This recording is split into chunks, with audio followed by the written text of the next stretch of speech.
Hi friends, இன்னைக்கு வீடியோல நம்ம PGTRB Physicsல third லெசனா இருக்கக்கூடிய எலக்ட்ரோஸ்டேட்டிக்ஸ்ல இருக்கக்கூடிய பாய்சன்ஸ் அண்ட் லாப்லாஸ் ஈக்குவேஷன் தான் பார்க்க போறோம். ஸோ இந்த ஈக்குவேஷன் எப்படி பார்க்கலாம், எப்படி வருது அப்படிங்கிறத நம்ம வந்துட்டு பார்க்கலாம். ஓகேவா? ஸோ இதுக்கு வந்துட்டு நம்ம சத்யபிரகாஷ் ஆத்தர் அவங்களுடைய புக்கு தான் நம்ம வந்துட்டு இப்போ எடுத்திருக்கோம். இதில் வந்து பார்த்தீங்கன்னா நம்ம காஸ் தியரம் அப்படிங்கிறதோட டிஃபரன்ஷியல் ஃபார்ம் வந்துட்டு நம்மளுக்கு கொடுத்துருக்குறாங்க. ஸோ அதையும் எலக்ட்ரோஸ்டேட்டிக் ஃபீல்டு இந்த ரெண்டு ஈக்குவேஷனை வச்சு தான் என்னென்னா டெரைவ் பண்ணி கொண்டு வராங்க. ஸோ இதில் இருக்கக்கூடிய முக்கியமான பாயிண்ட்ஸும் இது எப்படி வந்துச்சு அப்படிங்கிறதையும் நம்ம வந்துட்டு பார்க்கலாம். ஓகேவா? ஸோ ஃபஸ்ட்டு நம்மளுக்கு என்ன அப்படின்னு பார்த்தீங்கன்னா காஸ் தியரத்தோ டிஃபரன்ஷியல் ஃபார்மாக நம்ம எடுத்துக்கிட்டோம் அப்படின்னா நமக்கு வரக்கூடியது divergence E equal to rho by epsilon naught. ஓகேவா? ஸோ இந்த ரோங்கிறது நமக்கு சார்ஜ் டென்சிட்டி, இது வந்து எலக்ட்ரிக் ஃபீல்டு, ரோங்கிறது சார்ஜ் டென்சிட்டி, எப்சிலான் நாட் அப்படிங்கிறது நம்ம பெர்மிட்டிவிட்டி ஆஃப் ஃப்ரீ ஸ்பேஸ் அப்படின்னு சொல்லுவோம்.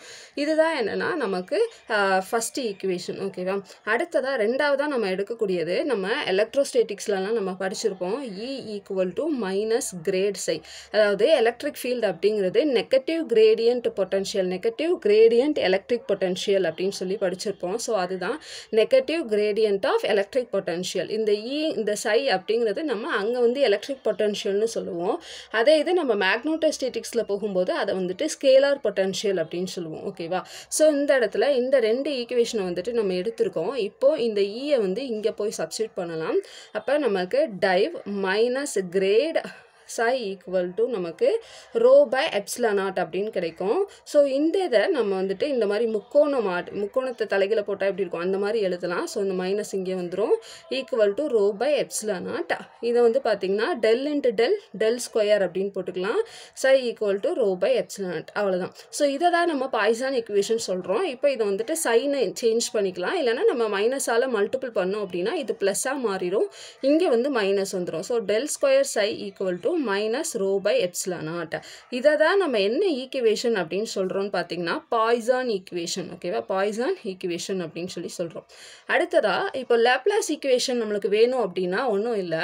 இப்போ இதில் வந்துட்டு ரெண்டு கண்டிஷன் வந்துட்டு இருக்கும். ஓகேவா? ஸோ அந்த ரெண்டு கண்டிஷன் என்ன அப்படின்னா நமக்கு சார்ஜ் ஃப்ரீ ஸ்பேஸில் இந்த சார்ஜ் டென்சிட்டி இருக்கு இல்லையா, ரோங்கிற இந்த சார்ஜ் டென்சிட்டி அது வந்து என்னென்னா ஜீரோவாக இருக்கும். ஓகேவா? இப்போது ரோக்கு வந்துட்டு நம்ம ஜீரோ போட்டோம் அப்படின்னா டெல் ஸ்கொயர் சை ஃபுல்லுமே என்னென்னா ஜீரோவாக மாறிடும். அப்போ இதுதான் என்னென்னா நமக்கு தேவையான லாப்லாஸ் ஈக்குவேஷன். அவ்வளோதான். ஸோ உங்களுக்கு ஈக்குவேஷன் மறந்துருச்சு அப்படின்னா இந்த ரெண்டு ஈக்குவேஷனும் வச்சு நீங்கள் வந்துட்டு ஈஸியாக சால்வ் பண்ணி கண்டுபிடிச்சிக்கலாம். அப்போ இது பாய்சான் ஈக்குவேஷன், இது லாப்லாஸ் ஈக்குவேஷன். இதுக்கான ரெண்டு கண்டிஷன் உண்டு. அது என்ன அப்படின்னா ஒன்று வந்துட்டு நான் ஆல்ரெடி சொன்னது தான், சர்ஃபேஸ் அதாவது சார்ஜ் டென்சிட்டி அப்படிங்கிறது நமக்கு ஜீரோவாக இருந்துச்சு அப்படின்னா அது வந்துட்டு லாப்லாஸ் ஈக்குவேஷன். இது எப்போ அப்படின்னா சார்ஜ் ஃப்ரீ ரீஜியனில். ஓகேவா? சார்ஜ் இல்லாத ரீஜியனில் நமக்கு ரோங்கிறது நமக்கு ஜீரோவாக வரும். இதே இது சார்ஜ் ஃப்ரீ ரீஜன் இல்லாமல் ரோங்கிறது நாட் ஈக்குவல் டு ஜீரோவாக இருந்துச்சு அப்படின்னா அதை வந்துட்டு நம்ம அந்த ஈக்குவேஷன் நம்ம என்ன சொல்லுவோம், பாய்சான்ஸ் ஈக்குவேஷன் அப்படின்னு சொல்லுவோம். ஓகேவா? ஸோ இதை வந்துட்டு ரொம்ப முக்கியமானது. ரோ ஈக்குவல் டு ஜீரோனா Laplace, rho not equal to zero அப்படின்னா பாய்சான் ஈக்குவேஷன். அடுத்ததாக இந்த டெல் ஸ்கொயர்னு இருக்கு இல்லையா, இந்த டெல் ஸ்கொயர் அப்படிங்கிறது தான் நம்ம என்ன சொல்கிறோம், லாப்லாசியன் ஆப்ரேட்டர் அப்படின்னு சொல்கிறோம். ரொம்ப முக்கியமானது. டெல் ஸ்கொயர் அப்படிங்கிறது லாப்லாசியன் ஆப்ரேட்டர் அப்படின்னு சொல்லுவோம்.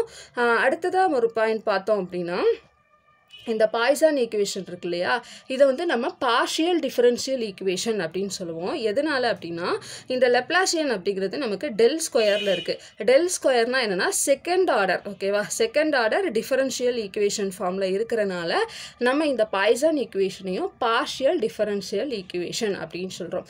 ஸோ இது வந்து பார்த்திங்கன்னா இம்பார்ட்டன்ட் பாயிண்ட்ஸ் பாய்சான்லேயும் லாப்லாசியன்லேயும். இப்போ இதிலேருந்து நம்மளுக்கு இந்த மாதிரி இதெல்லாம் வந்துட்டு டேரெக்டாக கேட்கக்கூடிய கொஸ்டின்ஸாக.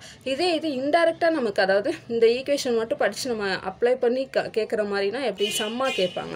ஸோ அந்த சம்ஸ் வந்து பார்த்திங்கன்னா நமக்கு இப்போ ஒரு ஈக்குவேஷன் சை ஈக்குவல் டு ஒரு ஈக்குவேஷன் கொடுத்துட்றாங்க. அந்த ஈக்குவேஷன் வந்துட்டு லாப்லாசியன் ஈக்குவேஷனா இல்லை பாய்சான் ஈக்குவேஷனா அப்படின்னு சொல்லிட்டு கேட்குறதுக்கு வாய்ப்பு இருக்குது.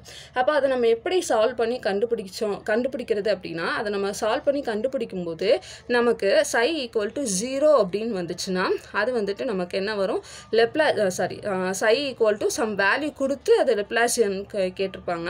அப்போ நம்ம அதை சால்வ் பண்ணும்போது நமக்கு ஈக்குவல் டு 0ன்னு வந்துச்சு அப்படின்னா அது லெப்லாசியன் ஆப்ரேட்டர்.